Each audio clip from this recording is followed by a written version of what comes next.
L'Organisation des Nations Unies est une dame de 75 ans dont nous avons besoin plus que jamais aujourd'hui. Depuis 40 ans, la mondialisation économique a progressé à un rythme toujours plus grand.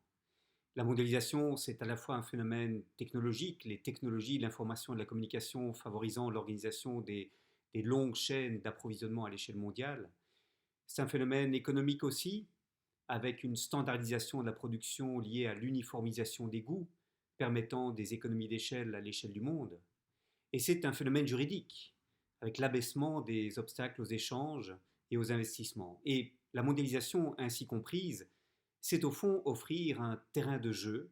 aux grandes sociétés transnationales qui en sont les championnes et qui peuvent choisir de segmenter le processus de production en investissant et en polluant là où les contraintes environnementales sont les moins fortes, en mettant au travail des travailleurs et travailleuses là où les syndicats sont réprimés et où les salaires sont les plus bas, et en déclarant leurs profits quand elles les déclarent dans les paradis fiscaux ou dans les juridictions où les taux d'imposition sur les bénéfices des sociétés sont les plus faibles. Et à ce jeu de la mondialisation économique, en définitive, tous les États aboutissent à être perdants. Le FMI avait calculé par exemple en 2015 que la possibilité est laissée aux grandes sociétés transnationales de déclarer leurs profits non pas là où elles font l'activité économique, mais là où elles établissent des filiales pour bénéficier d'une fiscalité plus favorable, coûtait aux États chaque année 650 milliards de dollars.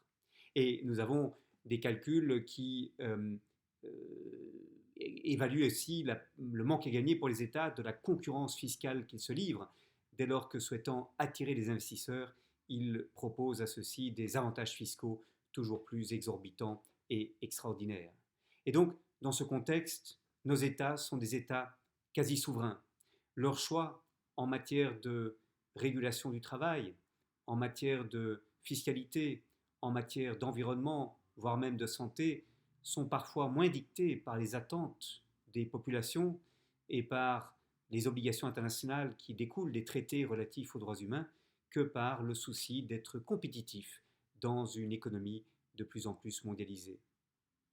C'est la raison pour laquelle ces États quasi souverains euh, doivent se mettre ensemble, coopérer à l'échelle internationale pour prendre acte de cette interdépendance qui les unit et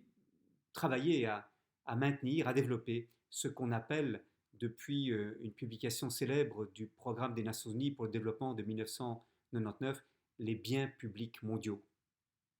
Dans le contexte actuel, tous les États sont perdants, même si certains États sont moins perdants que d'autres. Les grands États, les économies les plus fortes, les organisations régionales les plus avancées comme l'Union européenne, dont le poids économique permet de peser dans les rapports bilatéraux et finalement d'imposer leur position dans le cadre de ces rapports bilatéraux qui viennent peu à peu se substituer au multilatéralisme, tous les États sont perdants. Et c'est seulement à travers les enceintes multilatérales, en particulier celles qu'offre l'Organisation des Nations Unies, que l'on peut regagner une part de la souveraineté étatique pour contrôler ces phénomènes transnationaux euh, qu'il faut davantage réguler et dont dépend en réalité la prospérité de nos populations. Je vous remercie.